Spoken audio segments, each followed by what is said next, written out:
Welcome to, I think it's episode 4 of My Decision Time. I've now been to 2 scans. I've been seen my own GP, general practitioner for those people not from the UK, and I now know that we've got a problem.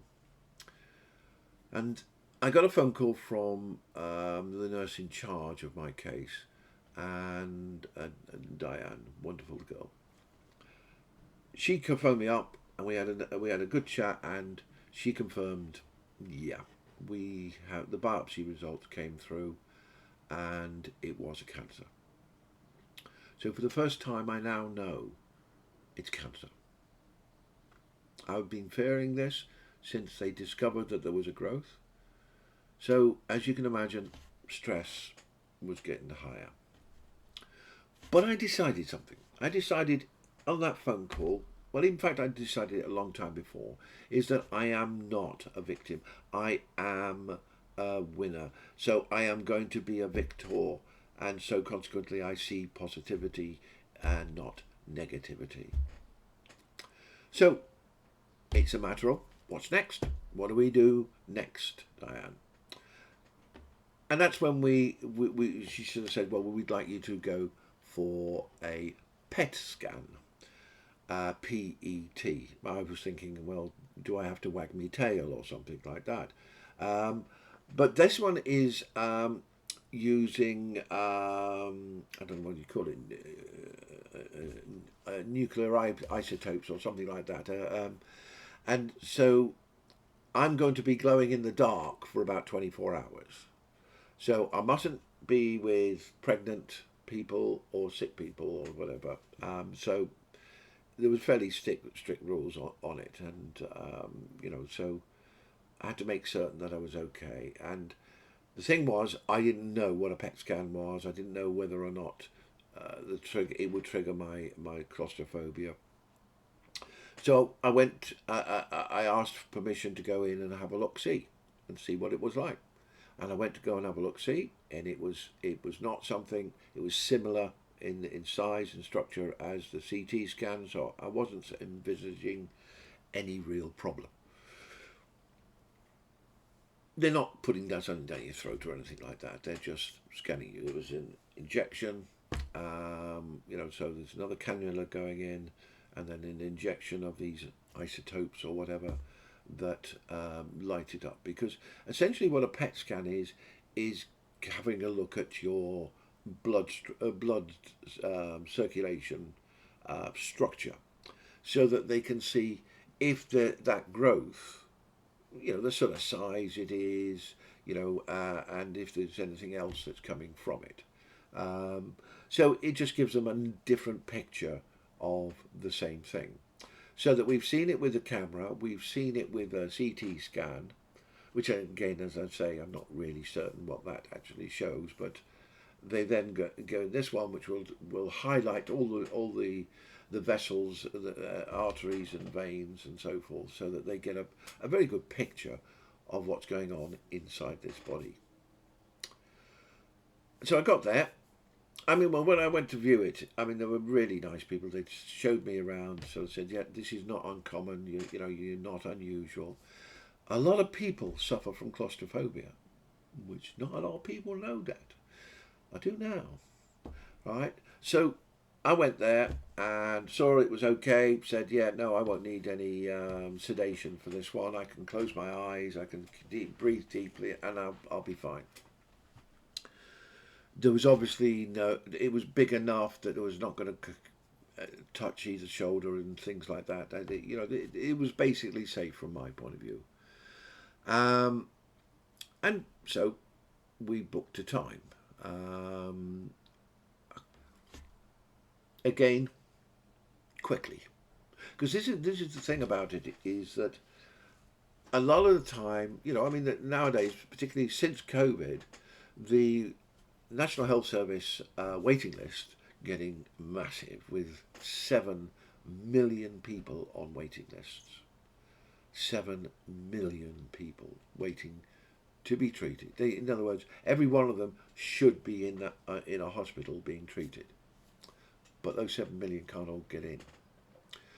So I had jumped all these queues, and I was right in the very front all the time. And it's been like that throughout, that they have put me there because I've got something, as it turns out, that has to be treated quickly. It has to be looked after. Otherwise, it can become more serious and therefore more difficult to solve. So I went for this PT scan. I talked to him about the claustrophobia, about the problem with the veins and this, that and the other. He sort of said, he was very confident individual. He says, the difference between somebody doing it every day. I said, yep, fine. I wasn't going to get involved, but I mean, he was confident person, and that made me fine. He had no problems. He went in straight away, bang, no problems. And he pumped the isotopes or whatever into my bloodstream. Then I had to let that have time to circulate so that when they do scan me, all of the bloodstream contains this reactive substance, whatever you would call it. I can't remember. I tend to only remember what you have to, not what the details are. I don't need details. It's the same with things. When you're selling, don't tell people everything. They don't need it. They don't want it. You'll just clog their brain up with things that they don't want to know, and they're thinking, I'll think about it. Tell them what they need to know. And that's what I do. I remember what I need to remember, right? This one was radioactive, so I had to stay away from people. So probably glow in the dark. Well, not really, but that was the joke. That was the humour of the situation. So we went in there, lay down on there. Very, very professional operation. It wasn't inside the hospital. This is on the hospital grounds, but they're a commercial company offering this service to the National Health Service. So they're very professional, very good at what they do, and it just went bang, bang, bang, bang, bang, done. Right, simple as that. It really was nothing complex at all. The team were very professional, very efficient, and I was in and out sort of thing, literally. And that was, the last thing in the Ashford Hospital that happened. I thought, but not. Something else was coming. So here we are. We're now in a situation where they've got visual from the endoscopy, and they've got 2 scans. So the 3 scans they've had now of the problem area. Bearing in mind, I've still got the swallowing difficulties. I still have to manage what I eat and so forth. That's not changed. It's not got worse, but it's still there. Can be very uncomfortable.